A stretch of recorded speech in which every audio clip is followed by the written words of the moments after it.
Kenalkan, nama saya Agnes Valencia, NIM 201501046 dari kelas A S1 Farmasi Universitas Sumatera Utara. Pada kesempatan ini saya akan menjelaskan tentang komponen sistem imun dan respon imun sebagai pemenuhan dari tugas mata kuliah imunologi. Dalam kehidupan kita selalu bersinggungan dengan yang namanya zat asing. Ada yang berupa patogen, ada juga yang berupa virus, bakteri, dan lain sebagainya. Virus, bakteri, patogen, dan zat asing ini bisa masuk melalui kulit yang terluka, organ respirasi, organ genital, dan rongga-rongga tubuh lainnya, di mana perlu ada proteksi dari tubuh kita sehingga kita tidak langsung jatuh sakit akibat dari patogen tersebut. Proteksi tersebut bernama sistem imun.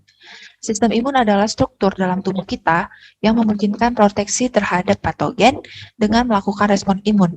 Sedangkan respon imun itu adalah mekanisme dari sistem imun dalam melakukan eliminasi terhadap patogen.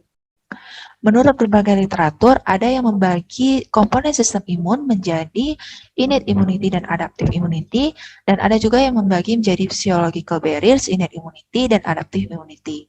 Di mana pada literatur yang pertama, innate immunity menggabungkan barrier defenses dan internal defenses. Baik, langsung saja kita masuki physiological barriers sebagai pertahanan tubuh kita yang pertama, di mana contohnya ada kulit yang memproduksi asam lemak, defensin, lisozim, dan mikroflora, sehingga akan menaikkan probiotik dan menekan pertumbuhan bakteri patogen.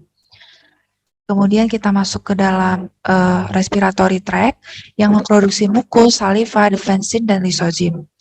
Masuk ke dalam saluran pencernaan, kita dapat menemui adanya pH asam yang akan mengeradikasi patogen karena kesulitan hidup di dalam pH yang rendah. Ada juga enzim-enzim seperti protease yang akan melisiskan protein dari bakteri patogen, dan ada juga flora alami yang berada dalam sistem pencernaan. Kemudian kita masuk ke dalam innate immunity yang dimiliki oleh semua jenis hewan dengan melakukan proteksi melalui rekognisi terhadap variasi patogen yang lebar dengan menggunakan reseptor yang sedikit, sehingga menghasilkan respon yang cepat karena komponen-komponennya itu tidak memerlukan proliferasi dan diferensiasi dalam melakukan eradikasi patogen. Oleh karena itu, sistem imun ini juga disebut dengan sistem imun non-spesifik. Sistem imun ini terbagi menjadi dua, ada yang humoral dan ada yang seluler. Seluler itu terbagi lagi menjadi neutrofil, monosit, NK cell, dendritic cell, makrofag, dan eosinofil. Sedangkan komponen humoral itu merupakan komponen yang terdiri dari antimicrobial proteins. Antimicrobial proteins ini terbagi menjadi LPS binding proteins, reactive protein, dan lain-lain. Kemudian ada juga adaptive immunity atau sistem imun spesifik yang hanya dimiliki oleh vertebrata, di mana respon imunnya diawali dengan rekognisi pada patogen yang spesifik dengan menggunakan reseptor tertentu, sehingga menghasilkan respon yang sedikit lebih lambat karena perlu melakukan proliferasi dan diferensiasi. Sama seperti innate immunity, adaptive immunity terbagi menjadi humoral response dan komponen seluler, di mana komponen selulernya terbagi menjadi sel T dan sel B. Sel T sendiri terbagi menjadi cytotoxic T cell, sel T helper, sel T memory, sel T regulatory, dan sel T suppressor. Dan sel B-nya terbagi menjadi sel B memory dan sel B plasma. Kemudian antibodi yang dihasilkan oleh sel B plasma akan dianggap sebagai komponen humoral dari adaptive immunity. Uniknya, komponen seluler dari innate immunity dan adaptive immunity memiliki prekursor satu sel yang sama, di mana disebut juga dengan pluripotent stem cell. Pluripotent stem cell ini akan terbagi menjadi myeloid dan limfoid. Myeloid ini terbagi menjadi fagosit polimorfonuklear dan fagosit mononuklear. Fagosit polimorfonuklear terbagi menjadi neutrofil, basofil, dan eosinofil. Sedangkan fagosit mononuklear terbagi menjadi monosit dan dendritic cell. Kemudian ada limfoid yang terbagi menjadi sel T, dan T sendiri terbagi menjadi sel T limfoid dan sel natural killer. Sedangkan sel B terbagi menjadi sel B plasma dan sel B memory. Komponen sel dari innate immunity berupa monosit, neutrofil, basofil, dan eosinofil berperan dalam fagositosis patogen, di mana monosit ini sendiri adalah komponen sel yang akan berubah menjadi makrofag dan memfagositosis patogen ketika berada di dalam jaringan. Kemudian makrofag ini akan mengeluarkan senyawa sehingga memanggil neutrofil yang merupakan 70% bagian dari komponen seluler untuk membantu fagositosis patogen di jaringan. Kemudian ada eosinofil yang berperan dalam fagositosis juga, tetapi lebih kepada hipersensitivitas. Basofil yang merupakan fagositosis untuk reaksi alergi, karena dapat berikatan dengan imunoglobulin E pada permukaan selnya. Kemudian kita masuk kepada fungsi dari komponen seluler dari adaptive immunity. Komponen seluler dari adaptive immunity ini terdiri dari sel T yang berfungsi sebagai pertahanan utama dari eradikasi patogen, di mana ada terbagi menjadi sel T helper yang merepresentasikan CD4+ dan sel T sitotoksik yang merepresentasikan CD8+.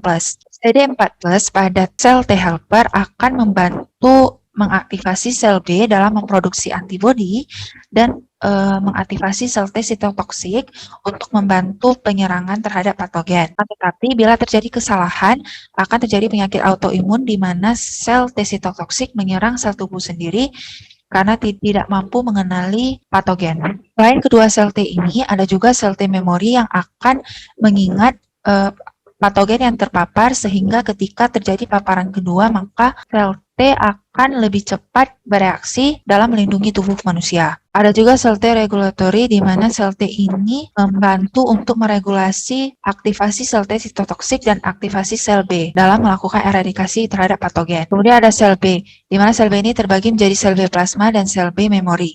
Sel B plasma berfungsi untuk menghasilkan antibodi yang akan membantu dalam melakukan eliminasi terhadap patogen. Kemudian sel B memori berfungsi untuk mengingat paparan patogen yang pernah menginfeksi tubuh manusia sehingga ketika terjadi paparan kedua maka respon yang dihasilkan akan semakin cepat. Kemudian ada natural killer yang merupakan link antara innate immunity dan adaptive immunity.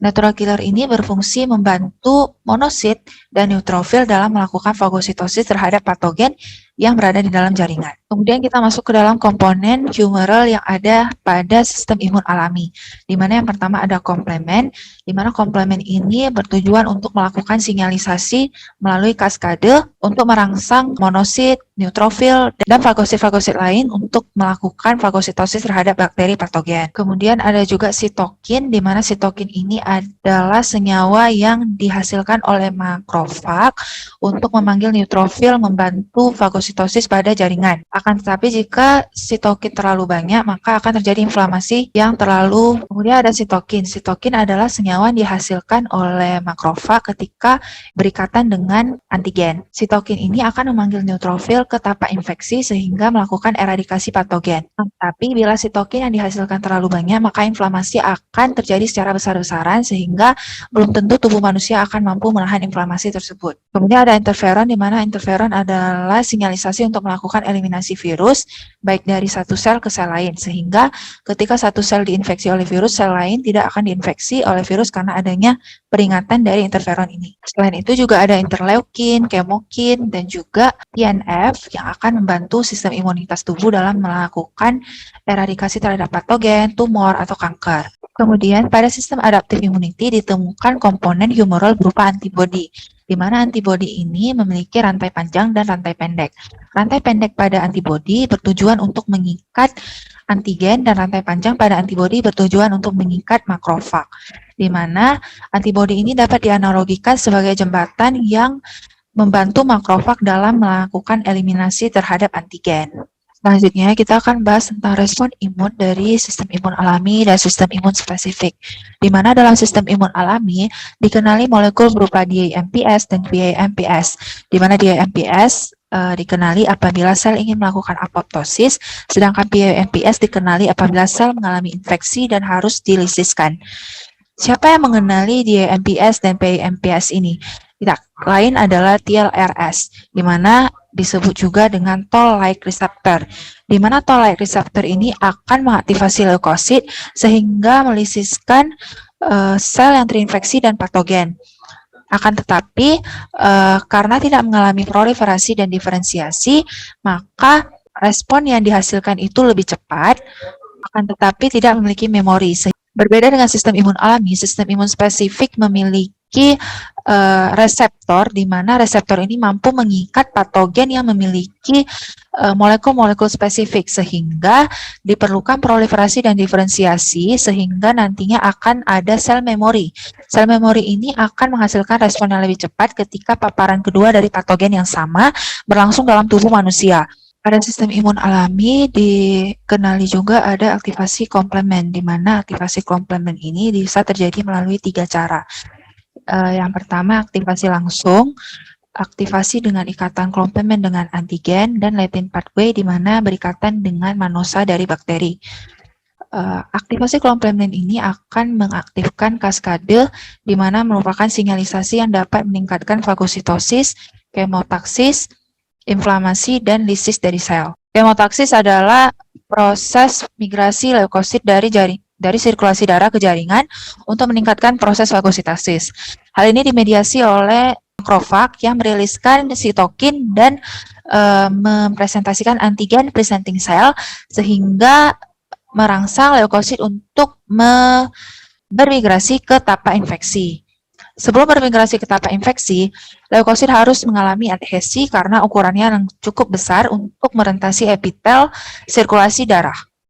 Ikatan antigen baik dengan komplement maupun antibodi akan berpengaruh dalam efisiensi fagosit, di mana hal ini memudahkan fagosit dalam mengenali antigen sehingga memudahkan proses fagositosis. Kemudian juga dikenali dengan reaktif oksigen spesies, di mana reaktif oksigen spesies ini merupakan radikal bebas yang akan membantu dalam respiratory burst. Akan tetapi jika reaktif oksigen spesies terlalu banyak dalam tubuh kita, hal ini juga dapat berakibat buruk karena reaktif oksigen spesies ini dapat mencuri elektron dari DNA dan lain-lain. Oleh karena itu kita disarankan untuk memakan banyak antioksidan. Aktivitas komponen seluler dan komponen humoral dari sistem imun alami ini akan mengakibatkan adanya inflamasi pada tubuh kita, di mana inflamasi ini adalah mekanisme normal dan akan berhenti dengan sendirinya ketika patogen sudah dieradikasi dari tubuh kita. Akan tetapi apabila inflamasi terlalu panjang terjadi, misalnya badai sitokin, maka inflamasi akan menjadi kronik dan ini menjadi berbahaya bagi tubuh kita. Mengapa berbahaya? Karena organ-organ dapat rusak akibat inflamasi yang berkepanjangan. Kemudian respon sistem imun adaptif, di mana sistem imun adaptif ini terdiri dari sel T dan sel B. Di mana sel T ini akan teraktivasi dengan adanya makrofag yang merepresentasikan MHC kelas 2 dan MHC kelas 1. Sehingga merangsang sel T helper dan sel T sitotoksik untuk melakukan fagosit dan eradikasi patogen. Kemudian sel T helper ini akan mengaktifasi sel B plasma, di mana sel B plasma ini akan menghasilkan antibodi, di mana dapat memudahkan proses fagositosis dari patogen. Sebagai highlight, terdapat koneksi antara sistem imun alami dan sistem imun adaptif, di mana hal ini dimediasi oleh dendritic cell yang memiliki toll-like receptor. Ketika patogen masuk, maka dendritic cell akan merilis sitokin, interferon, dan juga sitokin yang menginduksi sel T helper. Kemudian ketika sel T sudah teraktivasi, maka akan terjadi diferensiasi menjadi sel T helper 1 dan T helper 2. Sel T helper 1 akan menjadi sel T sitotoksik yang akan menyerang virus, bakteria, atau tumor. Sedangkan sel T helper 2 akan menjadi sel B yang akan merilis antibodi. Interferon sendiri akan menyerang virus dan sitokin akan melakukan reaksi inflamasi. Patogen juga akan merangsang makrofag sehingga terjadi eliminasi dengan cara fagositosis. Secara proses, ketika virus memasuki sel, virus dan protein akan menginfeksi sel tersebut, sehingga makrofag akan merilis interleukin 1. Kemudian interleukin 1 akan mengaktifasi sel T helper yang akan merilis interleukin 2. Interleukin 2 akan menjadi sel B plasma, sel T memori, dan sel T sitotoksik, di mana sel T sitotoksik ini akan patogen. Sel B sendiri akan membentuk antibodi yang membantu proses fagositosis dari makrofag, sedangkan sebagian dari sel B akan menjadi sel memori. Sel-sel memori ini bertujuan untuk membantu stimulasi yang lebih cepat ketika terjadi paparan kedua. Dapat dilihat ketika terjadi paparan kedua, maka sel T memori yang berupa sel memori T akan langsung mengaktifasi sel T sehingga menyerang patogen. Sedangkan sel B memori akan langsung merilis sel B plasma yang mampu membuat antibodi sehingga membantu proses makrofag dalam memfagositosis patogen. Hal ini pula yang menjadi dasar dari vaksinasi untuk meningkatkan kesehatan nasional dan dunia.